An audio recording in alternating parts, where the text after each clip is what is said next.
Kumusta mga kababayan? Welcome to our channel Migrant News. We'll talking about Canada immigration. Kung interesado ka sa mga ganitong content, please subscribe and hit notification bell. Sa video na ito ang pag-uusapan natin ay ang mga dapat malaman at kailangang gawin bago mag-apply ng study permit sa Canada. Ang study permit ay isang dokumentong nagpapahintulot sa mga dayuhang mamamayan na mag-aral sa mga Designated Learning Institutions o DLI sa Canada. Ang study permit ay hindi isang visa. Hindi ka nito pinapayagang makapasok sa Canada.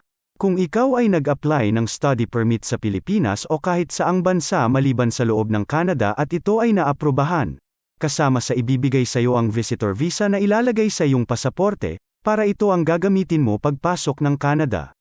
Siguraduhin na sa iyo na ang lahat ng mga dokumentong kailangan bago ka mag-apply ng study permit, sapagkat hindi ito madaling kuhanin at gawin. Ano-ano nga ba ang mga pangunahing kailangan sa pag-a-apply ng study permit? Ang mga ito ay ang mga sumusunod. Ang una ay Letter of Acceptance. Ang Letter of Acceptance ay isang dokumento o sulat mula sa paaralan na iyong papasukan na katunayan na ikaw ay kanilang tinanggap bilang isang mag-aaral sa kanilang institusyon. Siguraduhin na ang school na iyong papasukan ay nasa listahan ng mga Designated Learning Institutions. Dahil kung hindi ito kasama sa DLI, ang aplikasyon mo sa study permit ay mare-refused. At simula noong December 1, 2023, kailangang kumpirmahin ng eskwelahan sa imigrasyon ng Canada ang validity ng iyong Letter of Acceptance sa loob ng 10 araw mula sa pagkatanggap ng mga aplikasyon para sa study permit. Dahil kung hindi tumugon ang iyong paaralan sa loob ng 10 araw, ibabalik ang iyong aplikasyon, at ibabalik ang iyong bayad sa pagproseso. Kumpirmahin sa iyong paaralan na i-validate nila ang iyong Letter of Acceptance bago muling isumite ang iyong aplikasyon. Ang susunod na kailangan ay Letter of Explanation. Ito ay isang personal na pahayag na ihahanda mo sa pamamagitan ng sulat o liham, na ang layunin nito ay upang matulungan ang opisyal ng imigrasyon na maunawaan ang iyong sitwasyon. Isusulat mo dito ang mga dahilan kung bakit gusto mong mag-aral sa Canada, ang programa na iyong pinili, at mga plano pagkatapos ng iyong pag-aaral.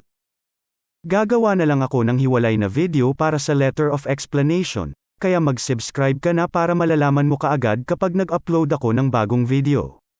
Ang pangatlo ay ang Proof of Funds. Dapat mong patunayan na kaya mong suportahan ang iyong sarili at ang mga miyembro ng pamilya na kasama mo habang ikaw ay nasa Canada. Ang miyembro ng pamilya na binabanggit dito ay ang asawa, anak at apo. Maaari mong patunayan ang iyong pondo sa isa sa mga dokumentong ito. Proof of a Canadian bank account in your name, if you've transferred money to Canada. A guaranteed investment certificate from a participating Canadian financial institution. Proof of a student or education loan from a bank. Your bank statements for the past 4 months. A bank draft that can be converted to Canadian dollars. Proof you paid tuition and housing fees. A letter from the person or school giving you money, or proof of funding paid from within Canada, if you have a scholarship or are in a Canadian-funded educational program. Simula January 1, 2024, kailangan mo ipakita na mayroon ka o may halagang katumbas ng 20,635 Canadian dollars sa iyong bank account, para sa iyong sarili at karagdagang pondo para sa bawat miyembro ng pamilya na kasama mo sa Canada. Narito ang talaan ng mga kailangang pondo ng aplikante at kasama niyang miyembro ng pamilya.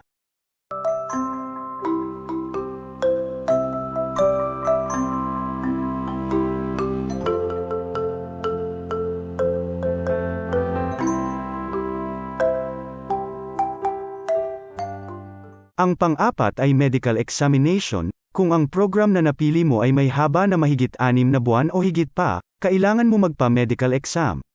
Ang mga doktor lang na nasa authorized panel physician list ng gobyerno ng Canada ang pwedeng magsagawa nito. Ang medical examination ay may dalawa kang option na maaaring gawin. Pwede kang magpa-medical exam o kilala sa tawag na upfront medical exam bago ka mag-submit ng aplikasyon o hintayin ang pahintulot ng immigration pagkatapos mo mag-submit ng iyong study permit application. Karamihan sa mga nag-a-apply ng study permit ay pinipili nilang mag-upfront medical exam, upang hindi maantala ang pagproseso ng kanilang aplikasyon.